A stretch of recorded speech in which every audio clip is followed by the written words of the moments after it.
Magandang araw mga kapatid. Ito naman po tayo sa isa na namang edisyon ng isang masigasig na pananaliksik ng mga banal na kasulatan upang pag-usapan natin ang curriculum na nakatakda sa Come Follow Me ngayong linggong ito.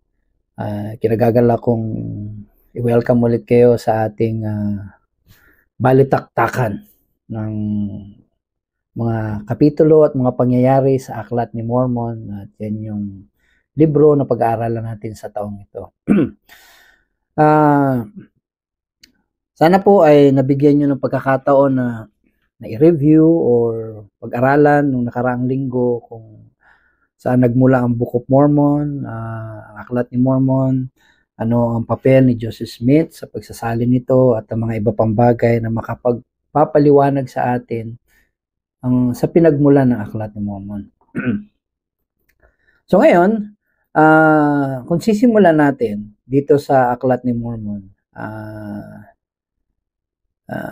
yung unang talata na mababasa natin, ito ay galing mismo doon sa Lamin ng Ginto. So kung babasahin natin yung unang talata o yung title page, yung unang pagpapaliwanag ni Nephi, sabi dito, ang unang aklat ni Nephi, ang kanyang panunungkulan at ministeryo. Ulat tungkol kay Lehi at sa kanyang asawang si Sariah at sa kanyang 4 na anak na lalaki na tinatawag sa mga pangalang mula sa panganay, Laman, Lemuel, Sam at Nephi. Ang Panginoon ay nagbabala kay Lehi na lisanin ang lupain ng Jerusalem sapagkat nagpropesiya siya sa mga tao hinggil sa kanilang kasamaan at hinangad nilang kitlin ang kanyang buhay. 3 araw siyang naglakbay sa ilang kasamang kanyang mag-anak. Sinama ni Nephi ang kanyang mga kapatid at bumalik sa lupain ng Jerusalem upang kunin ang talaan ng mga Hudyo. Ang ulat ng kanilang mga pagdurusa, sinama nila ang mga anak na babae ni Ismael upang maging mga asawa. Sinama nila ang kanilang mga mag-anak at nagtungo sa ilang. Ang kanilang mga pagdurusa at paghihirap sa ilang. Ang landas ng kanilang mga paglalakbay. Dumating sila sa malawak na katubigan. Ang mga kapatid ni Nephi ay naghimagsik laban sa kanya. Sila ay kanyang tinulig at gumawa ng isang sasakyang dagat.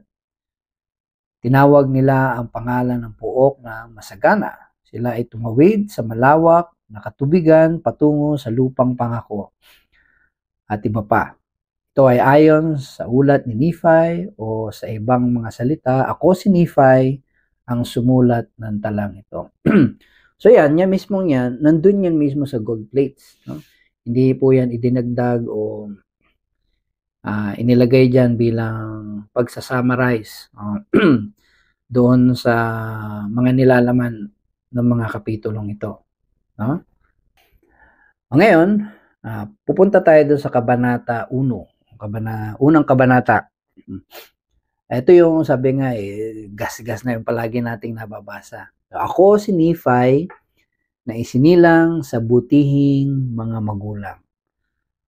So, bigyan natin ng tuon yung sinabi ni Nephi doon na siya ay isinilang sa isang butihing magulang. Napakapalad ni Nephi na magkaroon siya ng isang mabuting mga magulang. No? Isang blessings yun para sa isang na ikaw ay lumaki na mayroong isang butihing magulang. May mga ilan na hindi pinalad sa mga ganon, pero si Nephi, kinagagalak niya na kaya siya nagkaroon ng ganitong katangian dahil sa tulong din ng kanyang magulang o sa pagpapalaki ng kanyang magulang sa kanya. Malaking bagay po yun. Though ang ating mga desisyon ay karamihan ay nagmumula sa atin, pero hindi po natin maisasantabi na ang magulang ay merong impluwensya na naidudulot sa paghubog o sa paglaki ng isang bata. Isa pang magandang sinabi niya dito, sabi nga, ito yung chapter 1 verse 1, ito yung maraming beses nang nabasa ng mga nagbabasa ng Book of Mormon. Palagi pag mag-uumpisa sila, magbabasa ulit ako ng Book of Mormon. Ano aklat ni Mormon? Palagi dito, chapter 1, verse 1. Yan palagi. Pero itong unang bersikulo nito, himay-himayin natin. No, ano ba yung mga binanggit ni Nephi dito? So sinabi dito, na ituro sa akin ang lahat halos ng karunungan ng aking ama. At sapagkat nakita ko ang maraming paghihirap sa paglipas ng aking mga araw, gayaman sapagkat labis na pinagpala ng Panginoon sa lahat ng aking mga araw. Oo, dahil sa pagkakaroon ng malaking kaalaman tungkol sa kabutihan at sa mga hiwaga ng Diyos. Kaya nga, gumawa ako ng isang tala tungkol sa aking mga gawain noong aking mga araw. No? So, dito malalaman natin na si Nephi, dahil sa kabutihan niya, meron siyang pabor sa Panginoon. Binibigyan niya, sa English pa, in favor. Meron siyang favor sa Panginoon dahil sa kabaitan niya. No? Sinabi nga diba dun sa doktrina ng mga tipan na I the Lord am bound if you do what I say, but if you do not what I say, you have no promise. Diba? Nakatali ang Panginoon kapag ginagawa natin yung mga gusto niya. So, ibig sabihin, nabibigyan talaga ng pabor si Nephi dahil ginagawa niya yung mga gusto ng Panginoon. Yun eh. Di ba? Napakasimple lang. Kaya lahat ng mga panalangit at hiling ni Nephi na pagbibigyan. Ngayon, itong pangalawang importante din ito sa pangalawang bersikulo. Oo, ako ay gumawa ng isang tala sa wika ng aking ama na binubuo ng karunungan ng mga Hudyo at ng wika ng mga taga-Ehipto. No? Kung babalik tanawin natin ang kasaysayan ng panahon ni Haring Sedekiyas, maraming mga pangyayari nandito na nakaapekto doon sa kung bakit wikang alam ni Nephi noon is wika ng mga Hudyo at karunungan ng mga taga-Ehipto o kabaliktaran. Dahil nung panahon yun, doon lumalawak ang pagsakop ng mga taga-Ehipto, kaya ang mga wika nila noon ay may nahaluan ng mga iba't ibang wika. Kaya nga sa panahon natin ngayon, kagaya ko, ako isang Tagalog, nandito na ako sa Mindanao, kaya ang Tagalog ko may halo ng Bisaya. So, minsan tayo sinakop ng mga Espanyol, kaya ang wikang Tagalog natin, na inaakala natin na Tagalog, yung pala ay wikang Espanyol. So, parang ganon din sa mga nangyari sa mga taga-Jerusalem ng panahon yon. Yung karunungan nila ng pagiging Hudyo o mga Jews is nahaluan ng mga taga-Ehipto sapagkat nung panahon yon, nananakop ang mga taga-Ehipto. Iba't ibang mga kaharian sinasakop ang mga karatig kaharian nila. Kaya nagkaroon ng pagkakasalin o pagkakahalo-halo ng mga lingwahe nung panahon yon. Ngayon, marami nagsasabi noon sa tuwing binabahagi ko ang aklat ni Mormon, hindi ba niya nabanggit sa Biblia? Wala man nabanggit sa Biblia na pangalang Lihay, mga ganyan. Oo, wala nga nabanggit sa Biblia kasi nga yung mga libro na nung inipon nga yung Biblia, nung pinagsama-sama yung mga Biblia, is wala nga doon si Lihay. Hindi na nga kasi sila doon tumira eh. Malalaman natin yung kasaysayan ni Lihay doon sa hindi pa nakakalam, sa pagbabasa natin ng aklat ni Mormon.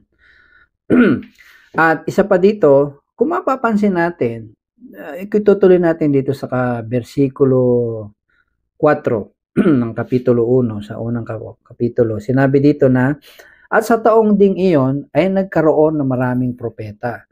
Nagpopropresiya sa mga tao na kinailangan nilang magsipagsisi o ang dakilang lungsod ng Jerusalem ay tiyak na mawawasak. So, marami tayong makikita sa mga banal na kasulatan o sa lumang tipan na nagsasabi tungkol sa pagkasira ng Jerusalem. Kagaya ni Sekaraya, binanggit niya yon, si Obadiah, no? Si Habakuk, may mga nabanggit din sila patungkol sa pagkasira ng Jerusalem, no? Sila yung mga propeta ng mga panahon yun na nagbabanggit din na maaring masira ang dakilang syudad ng Jerusalem kung hindi magsisisi yung mga tao.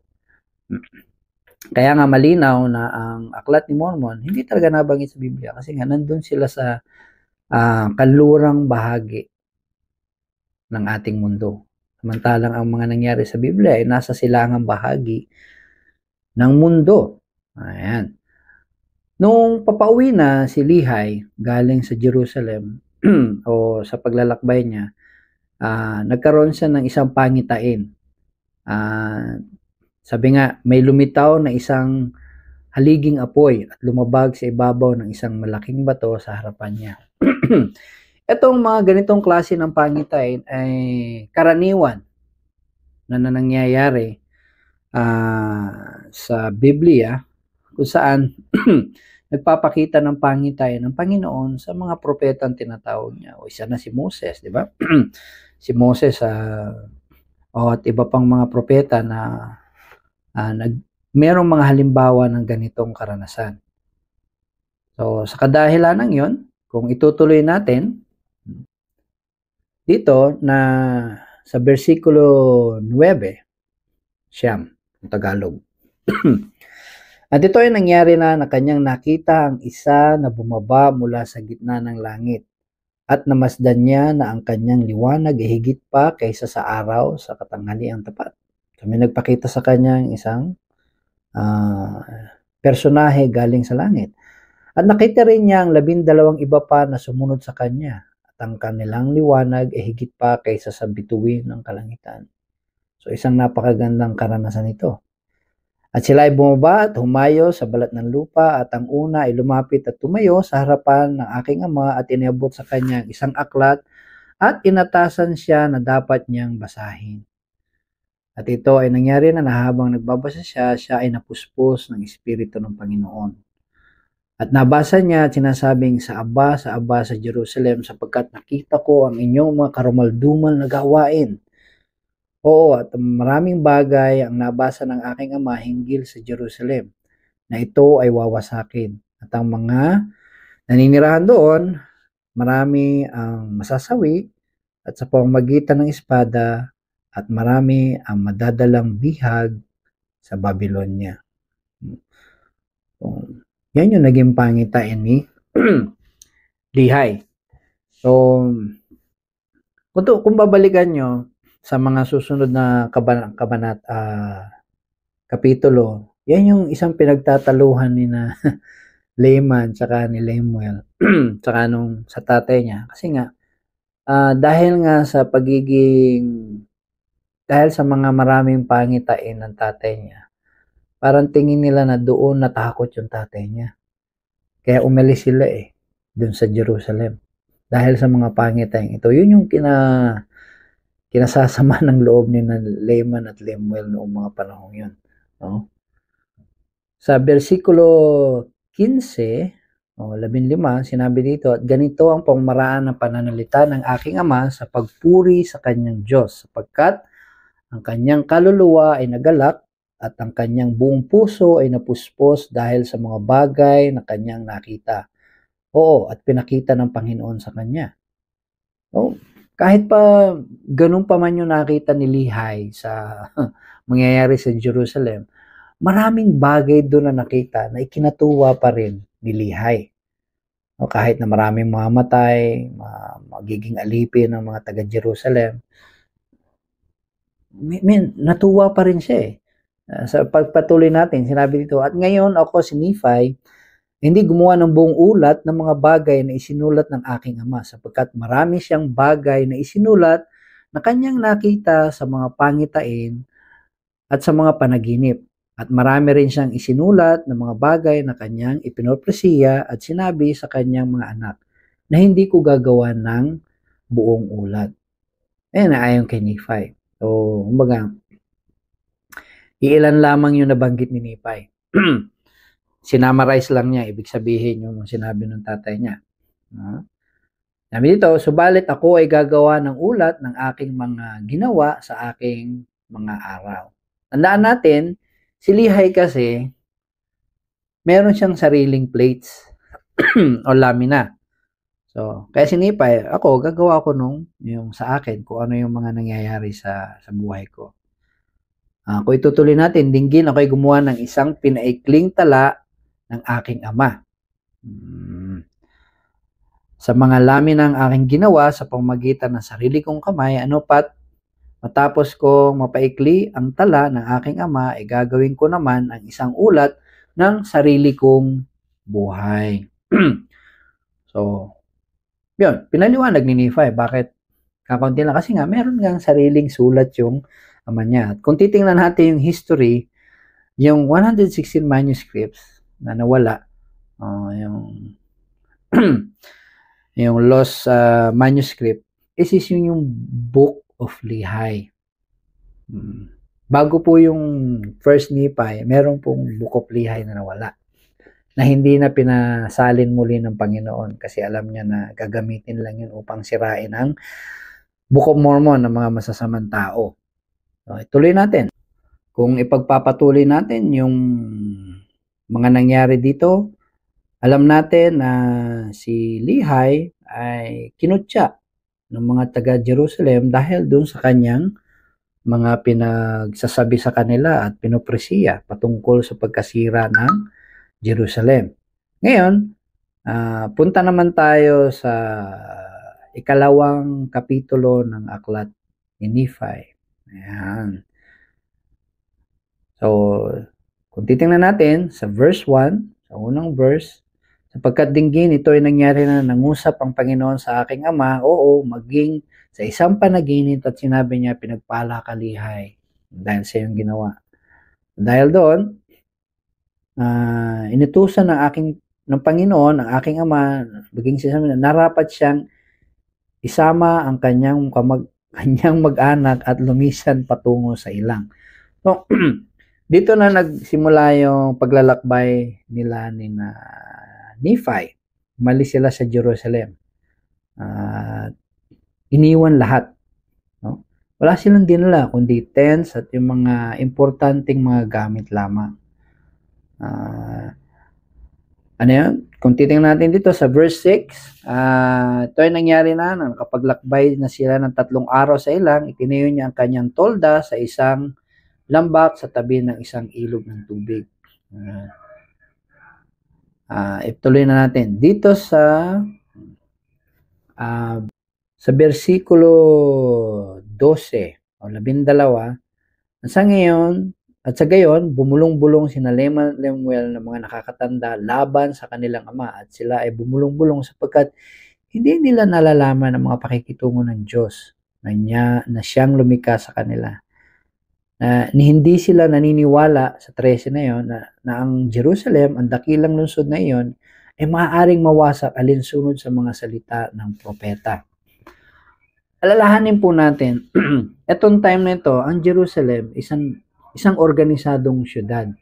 May mga sundalo, may mga pinuno may gobyerno na namumuno sa kanila. Kaya nga, hindi naniniwala si Lemuel na masisira yung kasi dakila yung syudad na yun eh. Hindi siya parang isang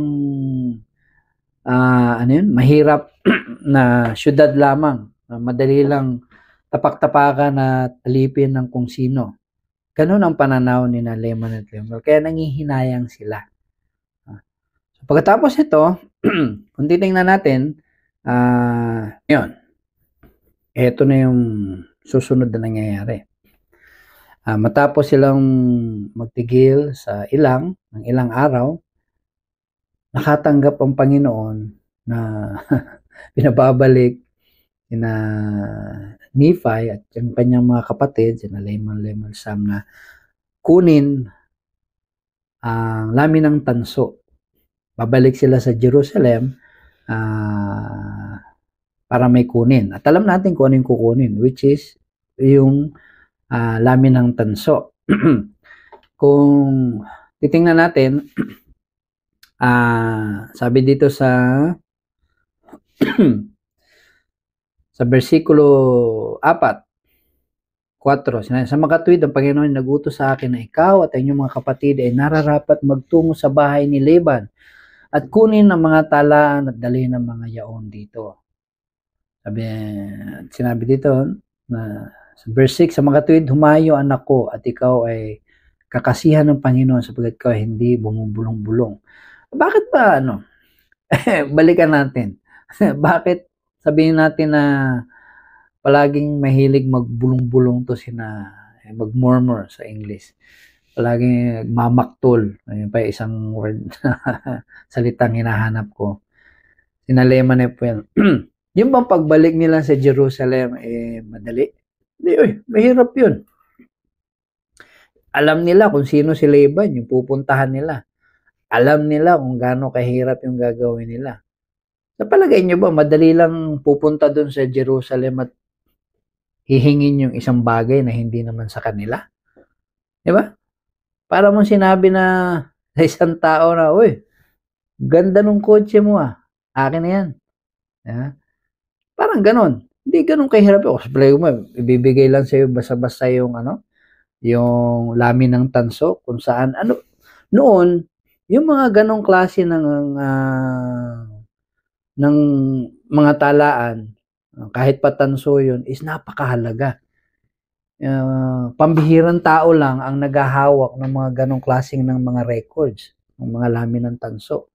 Kasi alalahanin natin, di ba noon, mga scrolls, pero ang lamin ng tanso, pambihira kang pamilya o estado ang nabuhay mo sa lipunan para magkaroon ka ng ganong klase ng talaan. At kung babalikan natin, ng nilalaman ng talaan na yon is yung genealogy nila, aklat ni Moses, at mga iba pang sulat ng mga propeta. Kaya nga, yun, siguro maintindihan natin, sa tingin ng iba, kontrabida sinaliman. Pero makikita natin na hindi biro yung inuutos ni Lehi sa kanila. Pero yun nga revelation yun Pangitain nyo na natanggap ni Lehi na kailangan nila yon bago sila magpatuloy sa kanilang paglalakbay. Tuloy natin yung kwento. At ito yung ito yung isa sa pinakapaborito kong bersikulo na nandito sa versikulos 7. Sinabi niya, at ito ay nangyari na ako si Nephi ay nangusap sa aking ama, hahayo po ako at gagawin ang mga bagay na ipinag-uutos ng Panginoon sapagkat nalalaman ko po na ang Panginoon na hindi magbibigay ng mga kautusan sa mga anak ng tao maliban siya ay maghahanda ng paraan para sa kanila upang kanilang maisagawa ang mga bagay na kanyang ipinag-uutos sa kanila. So alam ni Nephi na mahirap din yun. Batid ni Nephi yun. Na hindi biro yung iutos sa kanila. Pero dahil sa pananampalataya ni Nephi, alam niya na tutulungan siya ng Panginoon. Posible ba yung gagawin nila? Hindi, napaka-imposible yung gagawin nila. Kaya nga sinabi ko, yun ba yung basa-basa nila ibibigay siya? Ba may sabihin sa kanila, ano tayo, close? Diba? Parang ganun. Ang isang nagugustuhan ko napakaganda ng papaano ikinuwento ni Nephi kung ano yung mga nangyari sa kanila. May pagpapatuloy natin yung istorya. Kung titingnan natin dito sa versikulo 11. Ayan. Medyo nawala. Sabi dito, at kami ay nagpalabunutan. Kung papakinggan natin sa salitang Tagalog yan, ano ba yung palabunutan? May binubunot tayo ng mga bata tayo, di ba? Rapol. Ano ba yan? Pero kung titingnan natin, ang salitang palabunutan ay malimit na ginagamit upang malaman yung kagustuhan ng Panginoon. Kung sino sa atin ang nakatakda o tinadhana, ibig sabihin revelation, nakatanggap ng revelasyon nung mga panahong yun. Isa yung pamamaraan para malaman kung sino ba ang nakatakda na gumawa ng bagay na yan o revelasyon. Mababasa natin sa Biblia yung mga ganyang klase ng pagpapalabunutan. Nabanggit yun sa Leviticus, sa Numbers, mga bilang, sa aklat ni Joshua, sa aklat ni Samuel, sa aklat ni Jonah, sa aklat ni Esther, sa Chronicle, sa Proverbs. Nandun yun, maraming beses na nabanggit yung tungkol sa palabunutan. Yan nga, siyempre, sinong una nakabunot? Si Laman. Pumunta si Laman, dun sa bahay ni Laban, tapos wala lang, out of the blue, sinabi na Laban, gusto sana naming hingin yung mga genealogy, mga tala ng aking ama. Palagay nyo kaya bibigay kaya. Siyempre, nagalit si Laban. Yun nga, kagaya nga sinabi ko na para bang lumapit ka dun sa isang tao na hindi mo kilala. Sabi, uy, ganda ng kotse mo, akin na lang yan. Sino kaya matutuwa nun, di ba? Kaya nga ang sagot niya doon sa versikulo 14, sabi niya doon, dinggin, ikaw ay isang tulisan, papatayin kita. Yun eh. Kasi ganun yung nararamdaman ni Laban. Sino ka ba, ba't kukunin mo yun? So, ano nangyari? Tumakas si na Laman at Lemuel. Tapos, nalungkot sila. Ayan. Kung may mga pulis noon, siguro tumahog na ng pulis si Laban noon. Sino itong mga to? Pero hindi nawala ng pag-asa si Nephi.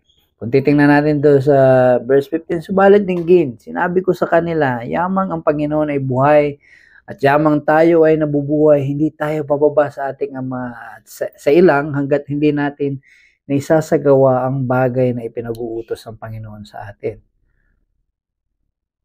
16, ano pa tayo ay magpakatapat sa pagsunod sa mga kautusan ng Panginoon. Kaya nga tayo bumaba sa lupain mana ng ating Ama sapagkat dinggin, kanyang iniwan ang ginto at pilak at lahat ng uri ng kayamanan. Dito, malaking bagay ito eh. Dito malalaman natin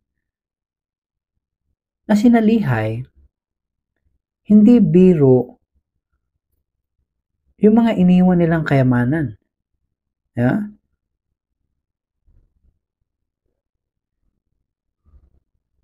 Mayaman si Lehi, tsaka yung pamilya niya. Kung titingnan natin dun sa verse 17, sabi pa niya dito, sapagkat nalalaman niya na ang Jerusalem tsak namuwasak dahil sa kasama ng tao. So, hindi sila sinalihay habang nagbabiyahe, hindi sila hinayaang magdala ng mga ginto, pilak, at kung ano mang mga kayamanan. Kaya nga kung titingnan natin dito, na kaya nilang ipagpalit ang kayamanan, buong kayamanan nila para sa isang tala na naglalaman ng salita ng Diyos.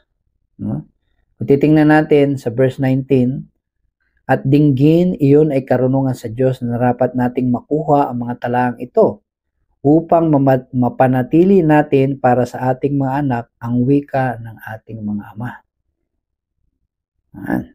At upang atin ding mapanatili sa kanila ang mga salitang ipinahayag ng bibig ng lahat ng banal na propeta na ipinagkaloob sa kanila ng Espiritu at kapangyarihan ng Diyos, magmula pa noong simula ng daigdig, maging hanggang dito sa kasalukuyang panahon. Ganon kaimportante yun. Gaano ba kadami yung kayamanan ni ni Lehi nung nakita ni Laban yung mga kayamanan? Ito, sa verse 23, sabi nga, at matapos naming matipon ng sama-sama ang mga bagay nito, kami ay umahon muli kay Laban. Sa 24, ito mangyari na nang pumasok kami patungo kay Laban at hiniling sa kanya, ibigay niya sa amin ang mga talang nakaukit sa lamin ng tanso. Bilang kapalit ay ibibigay namin sa kanya ang aming mga ginto, aming mga pilak at lahat ng aming mga mahaling bagay. Sa 25, at ito ay nangyari na nang makita ni Laban ang aming ang mga ari-arian at na iyon ay lubhang napakarami. Lubhang napakarami. Pinagnasahan niya ang mga iyon hanggang sa ipagtulakan niya kami palabas at isinugo sa kanya mga tagapagsilbi upang patayin kami.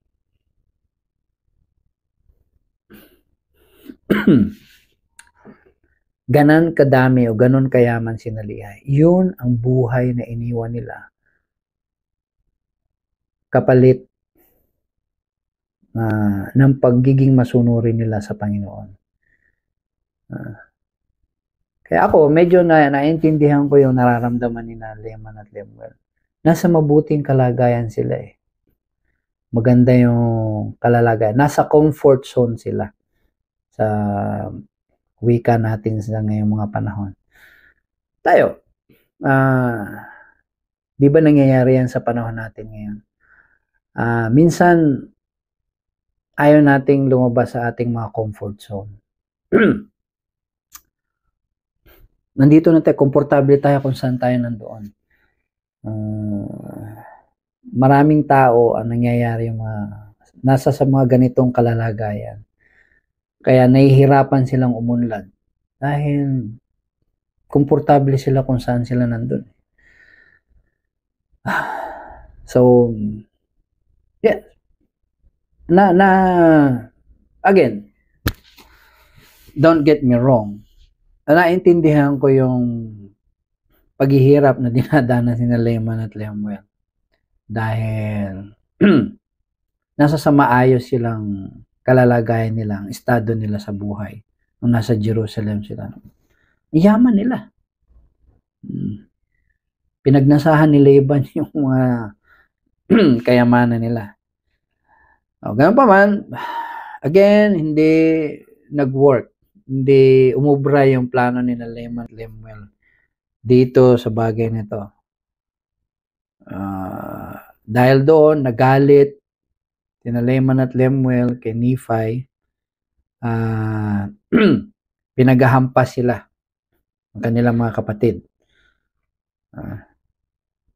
Dito sa verse 29, sa nangyari habang hinahampas nila kami ng pamalo, dinggin, isang anghel ng Panginoon ang dumating at tumayo sa harapan nila at siya ay nangusap sa kanila. Sinabing, bakit nyo hinahampas ang pamalo ang inyong nakababatang kapatid?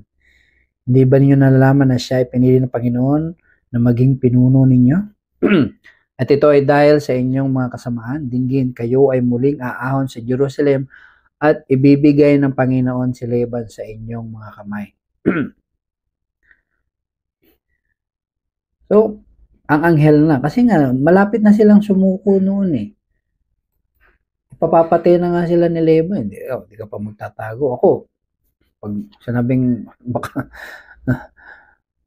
magtatago na talaga ako nung time na yun.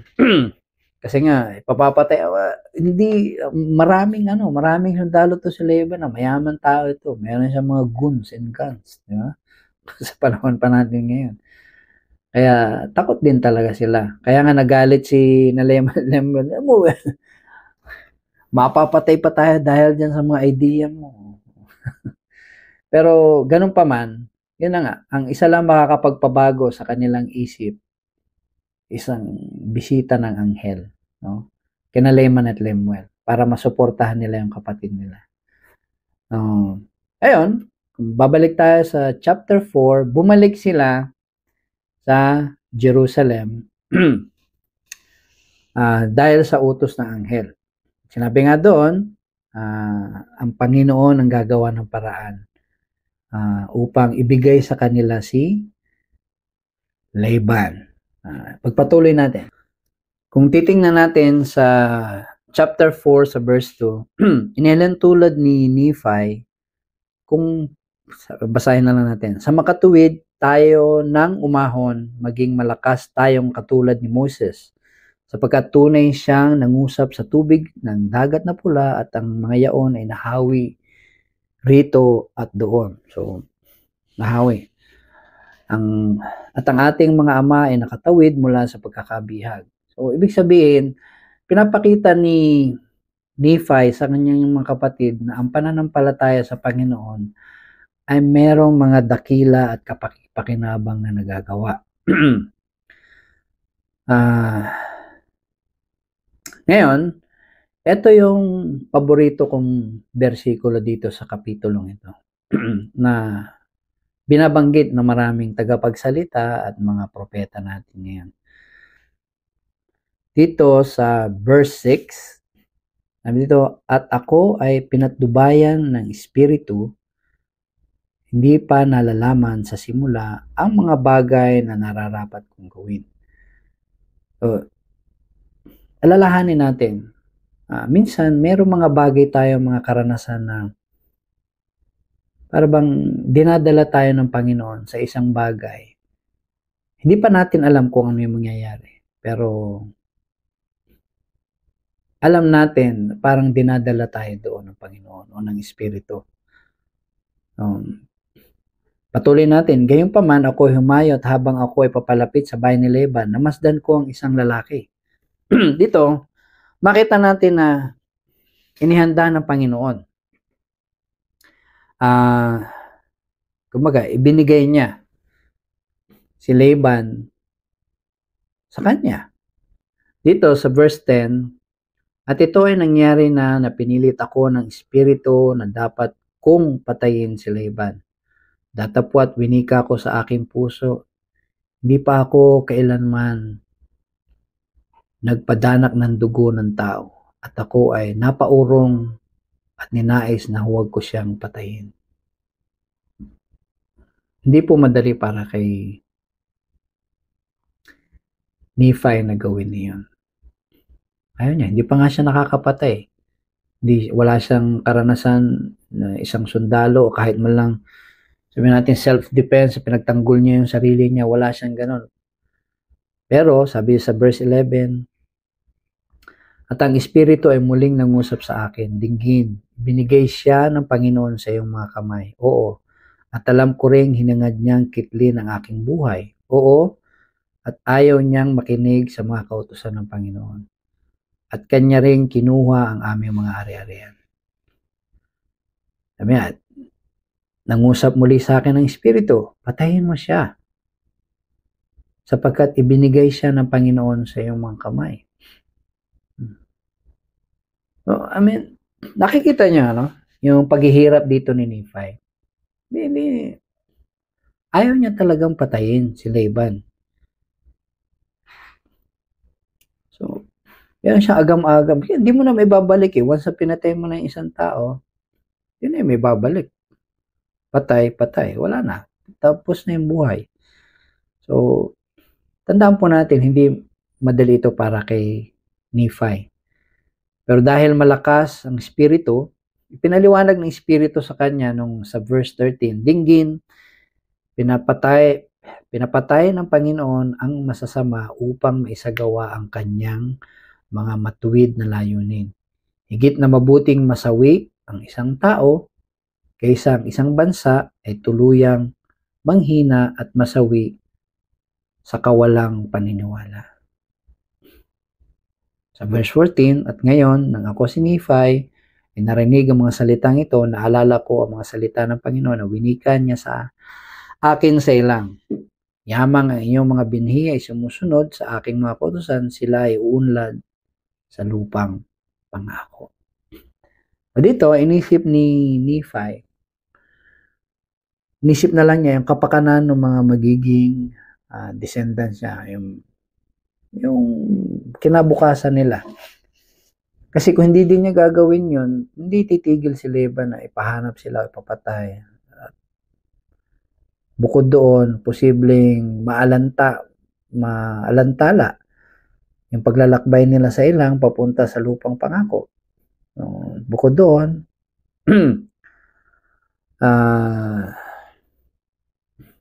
inisip din niya na ito ay utos talaga ng Panginoon sa kanya.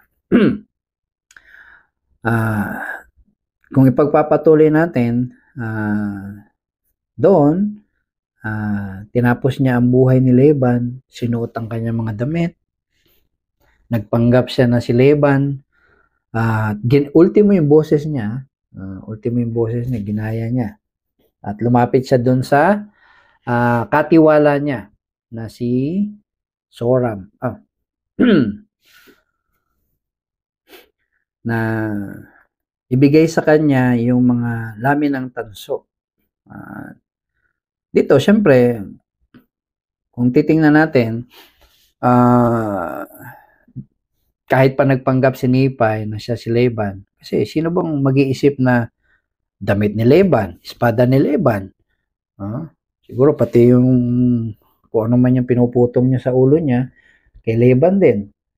Ibig sabihin, hindi mga pangkaraniwang mga apparels, kumbaga, siguro mga mahalin yun. Kaya madaling napapaniwala ni Nephi si Zoram na siya si Laban.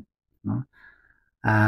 Doon na nga lang nabisto na hindi siya si Laban noong matapos nila makuha yung lamin ng tanso at bumalik na si Nephi doon sa may pader kung saan nandun yung kanyang mga kapatid. At doon na-realize ni Zoram na, sandali, hindi ikaw si Laban. So, again, dahil doon, napigilan agad ni Nephi si Zoram na tumakas at baka magsumbong. No? Tandaan po natin, si Nephi ay isang malaking tao. Sabi nga sa scripture sa English, large stature. So, malaking tao talaga siya. So, madali niya napigilan si Zoram. Pero ganoon pa man, pinangako ni Nephi, binigyan niya ng choice. Binigyan niya ng pagpipilian si Zoram. Kung sasama ka sa amin, hindi ka na magiging tagapagsilbi. Magiging malayang tao ka na rin. Sabi niya dito sa 35, ngayon Zoram, pangalan ng tagapagsilbi, at nangako siyang bababa patungo sa ilang sa aming ama. At nanumpa rin siya sa amin na siya ay mamamalagi sa amin mula sa panahong iyon. Doon sa 34, sinabi dito, kaya nga, kung bababa ka sa ilang sa aking ama, ikaw ay magkakaroon ng lugar sa amin. So, yan, pinapipili siya na, balik ka doon. Hindi. Pero kung sa amin ka sasama, malayang tao ka na. Kung sabihin natin sa verse 36, ngayon, ninais namin na siya ay mamalagi sa amin sa ganitong dahilan upang huwag malaman ng mga Hudyo ang hinggil sa aming pagtakas patungo sa ilang. Kasi nga, sa mga mahilig manood ng mga pelikula ngayon, si Zoram ay loose end. Yung mga conspiracy theory na mga pinapanood niya, no? Ebidensya o loose end, no connection, mga gano'n, di ba? So, kaya, ninais na lang ni Nephi na sumama ka na lang sa amin. Huwag ka na lang bumalik doon. Pinapangako ko sa iyo, meron kang lugar sa amin. Ibig sabihin nun, hindi na siya alipin. Pareho sila ng estado sa buhay. Magiging pareho na yung estado nila sa buhay. Siyempre, kung ikaw na isang alipin o isang tagapagsilbi, hindi naman alipin. Sabihin na lang natin na ikaw ay isang tagapagsilbi, hindi ka ba matutuwa kapag may nag-alok sa'yo ng gano'n? Dito ka na sa amin. So, simula noon, dahil nanumpa si Zoram, nawala na yung takot niya. At doon, mababasa natin sa mga susunod na mga kabanata, naging maging magkaibigan silang dalawa ni Nephi. So ngayon mga kapatid, dito sa kapitulong ito, o sa mga nabasa natin ngayon sa mga chapters na ito, gumagawa talaga ang Panginoon ng paraan upang may sakatuparan ng isang bagay na merong malaking epekto sa mga nakakarami. No? Kung itutuloy natin sa Kabanata 5, makikita natin dito sa Kapitulo 5 kung saan pagdating nila,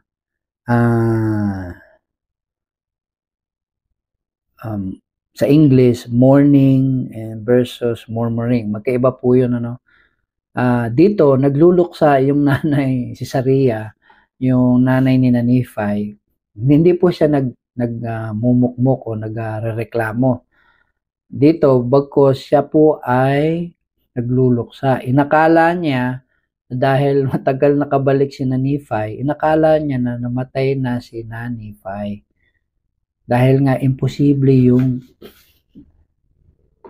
task nila, yung utos sa kanila.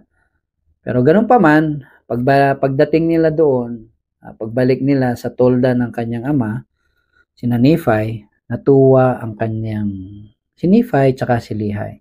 Kasi nga, inakala talaga nila napatay nila. Kasi mission impossible yung pagkuha ng lamin ng tanso kay Laban eh. Pero dito, makikita natin sa chapter 5 kung gaano kaimportante yung laman ng mga lamin ng ginto. Lamin ng tanso. Sorry po. Dito, makikita natin ano ba yung mga nilalaman ng lamin ng tanso. Simulan natin sa chapter 5, verse 10. Sabi niya, kinuha ng aking ama si Lehi ang mga talang nakaukit sa lamin ng tanso. Sinaliksik niya ang mga yaon mula sa simula. Namasdan niya na nilalaman niyon ay ang 5 aklat ni Moses.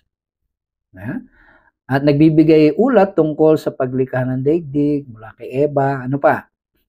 Sinabi nito, gayon din ang isang tala ng mga Hudyo mula sa simula. Maging hanggang sa pagsimula ng paghahari ni Haring Sidikayas. At gayon din ang marami pang propesiya na binigkas sa bibig ni Jeremias. Sunod din doon yun, yung mga book ni Jeremias.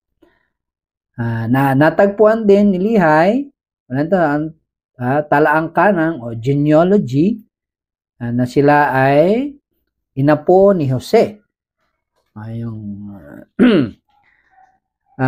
Yun ding Jose na anak ni Jacob na ibinenta sa Egypt.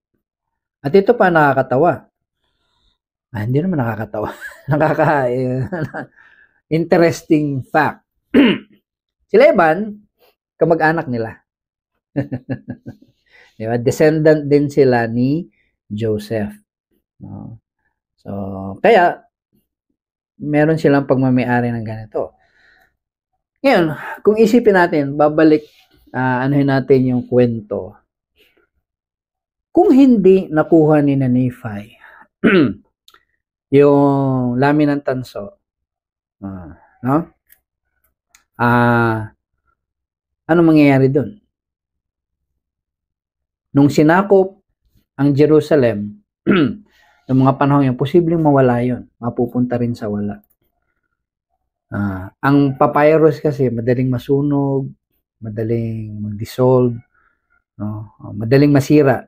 Pero ang lamin ng tanso tumatagal. Kaya nga ito yung inutos sa kanila na dalhin doon sa lupang pangako. Dahil alam ng Panginoon yung pagdadaanan nila, gaano kahaba, at alam nila na mapipreserba yung mga bagay na yun. Kumbaga sa isang sa isang engineer aspect, sa isang pananaw ng isang engineer, ito yung pinakamatibay natatagal na magagamit nila hanggang sa pupuntahan nila. Kaya nga mga mahal na kapatid,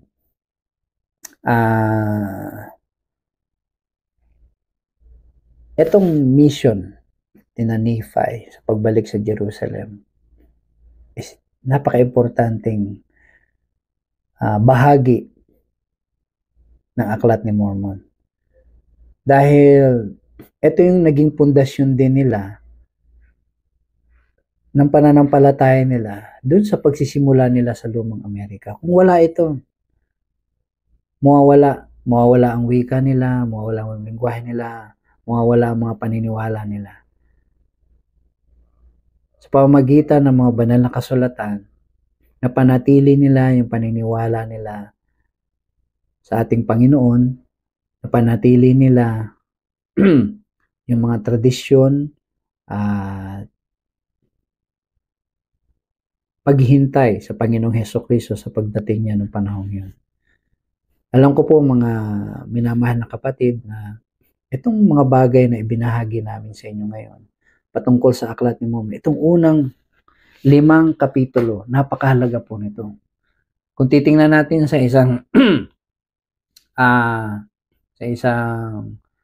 isang pelikula, napakaganda, maganda po yung storytelling. Pero bukod po dun sa story, tingnan din natin yung kahalagahan ng mga aral na mapupulot natin ito habang binabasa natin ang kwento ng pamilyang ito. Magaling magkwento si Nephi. Isang bagay yan na nagustuhan ko. Pero dahil nga doon, dahil sa maganda at detalyado yung pagkakakwento niya, nalalaman natin yung mga mahalagang bagay na nakapaloob doon sa kwento. At doon tayo nakakapulot ng aral. No? Kasi pinili niya yung mga mahalagang bagay na kung saan meron tayong matututunan. At tayo, sa panahon natin ngayon, sana meron din tayong mga naipon na mga maikukwento sa ating mga anak na mga karanasan natin. Kung saan meron tayong mga malaking bagay na natutunan. Ako ay isang taong mahilig magkwento ng mga karanasan ko nung kabataan kung saan marami akong natutunan. Sabi nga hindi mahalaga na napagdausan mo o nairaos mo yung karanasan na yan. Ang maganda is ano yung natutunan mo dun sa karanasan na yun. Hindi malagang naidaos mo lang. Ang mahalaga, ano yung natutunan mo doon sa mga karanasan na yun. Yun ang ibinahagi sa atin ni Nephi. Ano yung mga natutunan niya doon sa mga karanasan na yun. At papaano yun nakatulong sa kanila. Alam ko na itong mga nangyari ito, itong mga binabasa natin ito, alam ko na ito yung mga nangyari noong unang panahon. At hindi ito gawa-gawa lamang. Alam ko na ito ay salita ng Panginoon at iniiwan ko yan sa pangalan ni Jesucristo. Amen.